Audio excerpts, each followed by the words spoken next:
Bienvenue dans votre journal. Voici les titres. Le décompte des voix se poursuit au Sénégal après le premier tour de l'élection présidentielle. La continuité ou le changement, c'est toute la question. 17 candidats sont en lice, dont Amadou Ba, le dauphin du président sortant Macky Sall, Bassirou Diomaye Faye, figure de l'opposition, et Anta Babacar Ngom, la seule femme engagée dans la course à la présidentielle. Au sommaire toujours, retour sur la 4e édition du Yamex qui s'est tenue du 20 au 23 mars à Yaoundé au Cameroun, un événement consacré à l'industrie musicale et son évolution.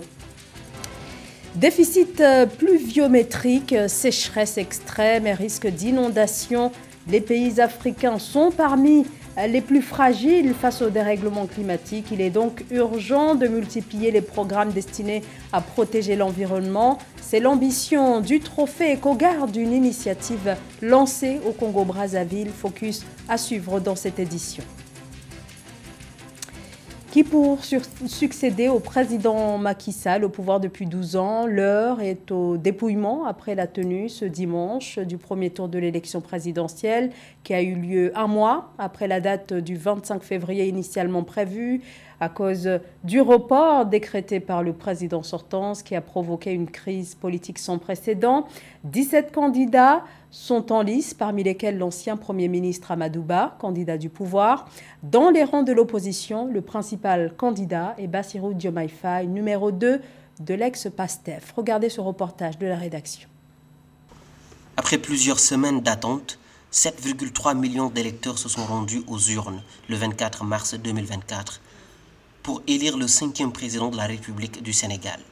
Après Léopold Sédar Senghor, Abdou Diouf, Abdoulaye Wade et Macky Sall, le président sortant Macky Sall, dont le mandat prend fin le 2 avril 2024, a voté à Fatick, dans le centre-ouest du Sénégal. Il a exprimé toute sa reconnaissance envers le peuple sénégalais pour sa maturité politique et son sens civique. Je voudrais féliciter le peuple sénégalais pour sa maturité, son sens du devoir. Et nous l'avons constaté, malgré les conditions spécifiques cette année, la campagne électorale s'est déroulée dans le calme et la sérénité. Et le vote depuis ce matin se passe très bien sur l'ensemble du territoire. Du côté de Ndiagana ou dans la région de Thiès, le candidat Bassirou Diomaye Faye, candidat de la coalition Diomaye Président, a fait valoir son droit au vote et demeure confiant quant au choix de la rupture qu'il incarne. Nous avons réussi à faire de cette élection la présentation, le moment de la présentation claire d'un projet de société à une société, à un peuple appelé à choisir fatalement entre la continuité et la rupture. Et d'ici quelques heures, on aura le verdict de ce choix-là. Je demeure confiant quant au choix pour la rupture que je suis à moi-même d'incarner mieux que quelconque autre candidat.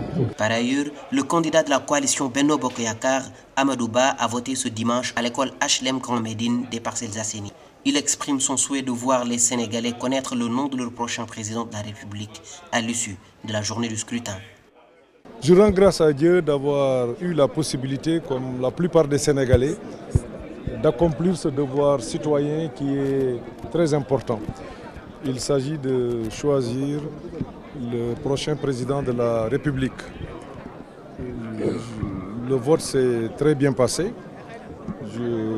Les échos aussi qui me parviennent de l'intérieur du pays laissent penser que jusqu'à présent le vote, les conditions sont bonnes.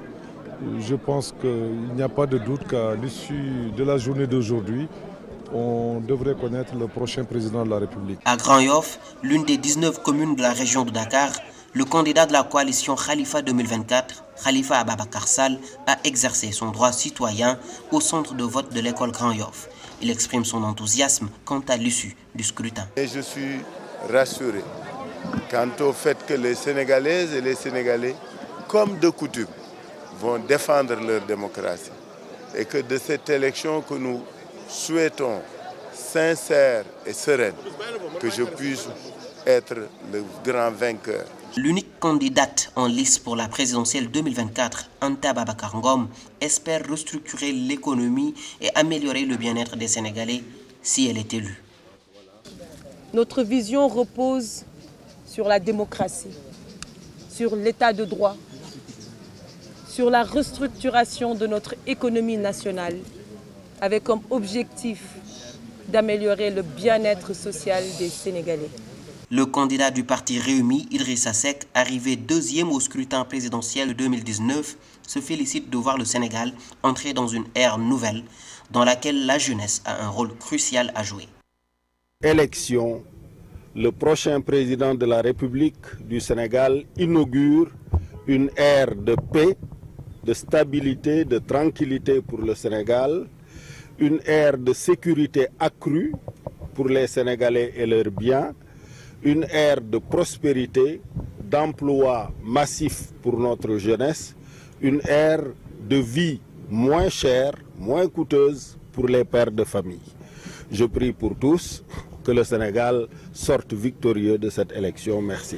Ousmane Sonko, figure politique sénégalaise et principal opposant du président Macky Sall, considère cette élection du 24 mars 2024 comme un jour crucial dans l'histoire des transitions démocratiques au Sénégal.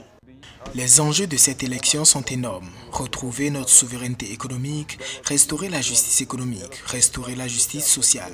Mais restaurer notre souveraineté est également important. C'est pourquoi je dis qu'il s'agit de l'une des élections les plus importantes depuis l'indépendance du Sénégal. Pour cette élection présidentielle, la carte électorale a recensé 6341 lieux de vote dans lesquels les citoyens ont été appelés à remplir leur devoir de vote, dont près de 15 000 bureaux de vote. Le processus électoral s'est déroulé dans le calme et la sérénité dans presque tout le pays. Une élection cruciale qui doit aboutir à la désignation du 5e président du Sénégal. Partout à travers le monde, des Sénégalais de l'extérieur qui attendaient cette élection, tout comme ceux de l'intérieur, se sont rendus aux urnes afin de faire entendre leur voix, comme ici en France, où ils sont près de 80 000 inscrits sur les listes électorales.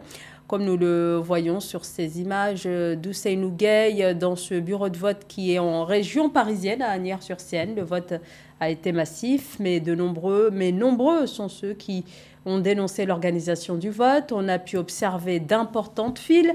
Beaucoup ont dû patienter plusieurs heures avant de pouvoir glisser leur bulletin dans l'urne.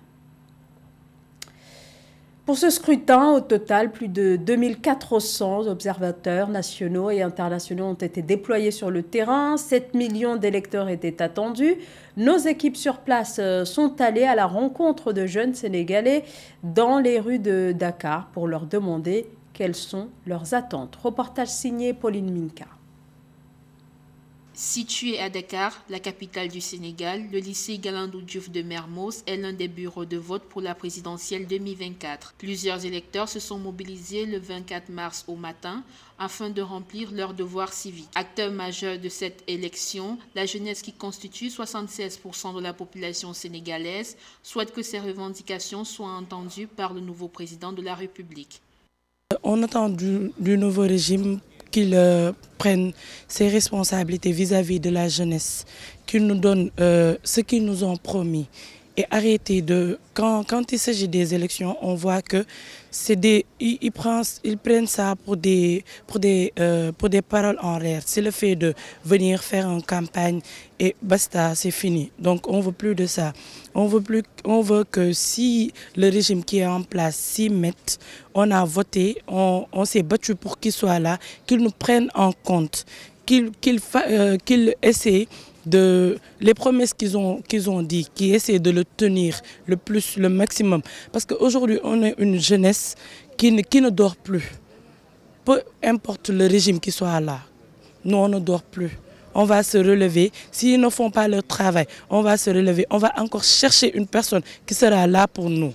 Pas une personne qui sera là pour les étrangers. On veut un Sénégal qui est, comment dirais-je, un Sénégal qui est là pour tous. Outre les doléances exprimées par la jeunesse sénégalaise, les femmes appellent à un retour à la paix et à une transition dans la sérénité pour ce pays, connu pour sa stabilité politique depuis son indépendance en 1960. Dans le nouveau régime en place, je prie le bon Dieu pour qu'il y ait des changements, surtout la paix. On prie pour que la paix règne au Sénégal. Parce que nous, les mamans, C'est la paix seulement qui nous intéresse, mais pas la violence. Pas la violence, c'est la paix qui nous intéresse. Au terme de ce scrutin, le Sénégal, modèle de démocratie en Afrique francophone, connaîtra sa 4e alternance pour l'élection du 5e président de la République de l'histoire du pays. 24 mars 1985, 24 mars 2024, le RDPC, le Rassemblement démocratique du peuple camerounais, a célébré ce dimanche ses 39 ans d'existence. Le RDPC, le parti, est au pouvoir depuis sa création. Il se rassemble autour du président de la République, Paul Biya, au pouvoir depuis 1982. Cet anniversaire intervient à quelques mois de l'élection présidentielle prévue en 2025.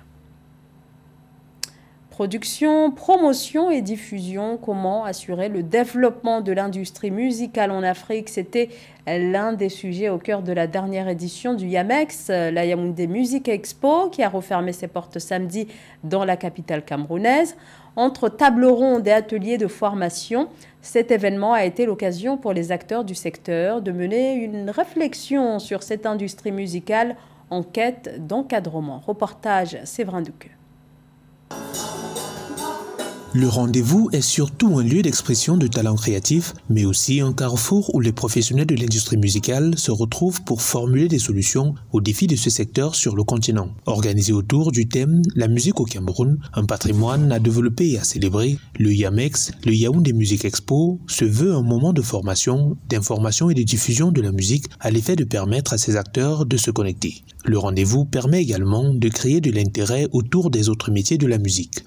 On a toujours beaucoup plus de monde qui donne le besoin de se former et beaucoup plus d'artistes qui donnent le besoin de diffuser et de se faire connaître. Aujourd'hui, c'est un gros challenge pour beaucoup d'artistes qui font la musique du monde de trouver des scènes où se vendre. Et parfois, certains artistes sont amenés parfois à payer pour être sur les scènes.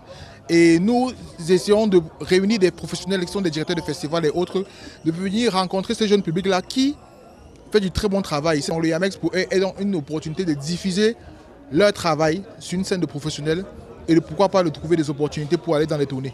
Dans un contexte marqué par un marché musical presque inexistant, en dépit d'une créativité excellente, tant qualitativement que quantitativement, les professionnels de la musique sur le continent veulent faire changer les choses, trouver des moyens de rentabiliser les créations et autres productions, mais aussi promouvoir une tendance à la préservation de la musique en tant que patrimoine et héritage socioculturel. Pendant beaucoup de temps, les artistes, le secteur créatif a été un peu... les décisions se sont faites ailleurs.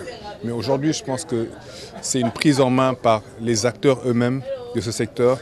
Et c'est important, il y a vraiment une réflexion de fond sur les vrais problèmes. Mais pas que qu'on puisse en parler, mais qu'on puisse trouver qu'on puisse faire des propositions, qu'on puisse trouver des solutions, de faire avancer les choses. Le Yamex a été donc le chantier de réflexion, n'est-ce pas, du besoin de sauvegarder, n'est-ce pas, cet héritage culturel qui date de nos pères, afin de permettre à ce que les générations futures puissent bénéficier, n'est-ce pas, du savoir-faire. Parce que nous avons besoin de pouvoir archiver, de pouvoir comprendre, de pouvoir célébrer l'existant.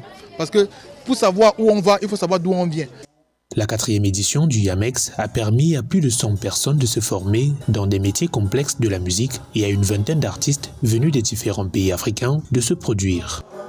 Le trophée EcoGarde, une initiative lancée au Congo qui vise à promouvoir l'activisme des jeunes femmes en matière de lutte contre les changements climatiques. Et pour cette édition, c'est un projet qui présente une série de mesures visant à préserver l'environnement qui a été récompensé. Reportage de notre correspondant Deva Panzo.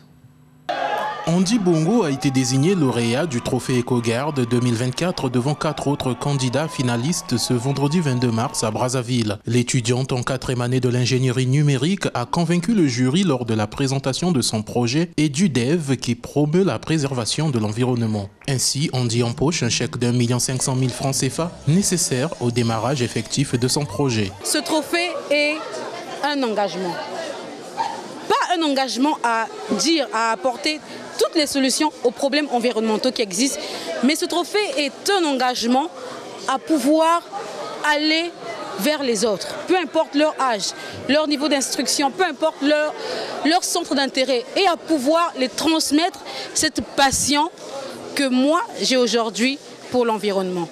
EduDev est un projet qui compte travailler sur l'éducation pour le développement durable, particulièrement sur les questions liées à la préservation de l'environnement. Elle compte donc mettre à disposition de toutes les catégories d'âge ses aptitudes, entre autres en ingénierie numérique, en gestion de projet. Andy Bongo s'est ainsi distingué à cette 7e édition du Women's Activities Award, qui promeut l'entrepreneuriat féminin et a mis en avant le rôle de la femme dans la protection de l'environnement. On ne pouvait pas rester insensible. C'était vraiment important pour nous de pouvoir trouver un moyen de toucher, d'engager les jeunes, notamment les jeunes femmes, puisqu'on sait tous que les jeunes sont très importants pour engager certaines dynamiques. Donc on a mis en place ce trophée EcoGard pour impliquer les jeunes filles dans les processus de préservation de l'environnement. Donc, elles vont proposer des idées créatives, originales, pour au final avoir des moyens d'exercer des business, on va dire, durables. C'est depuis 11 ans que Mildred Mukenga célèbre et soutient les réalisations des femmes et filles congolaises ainsi que leur autonomisation à travers son programme. C'était le journal de la rédaction. Merci à vous tous de nous avoir suivis. Restez sur Africa 24, l'actualité continue.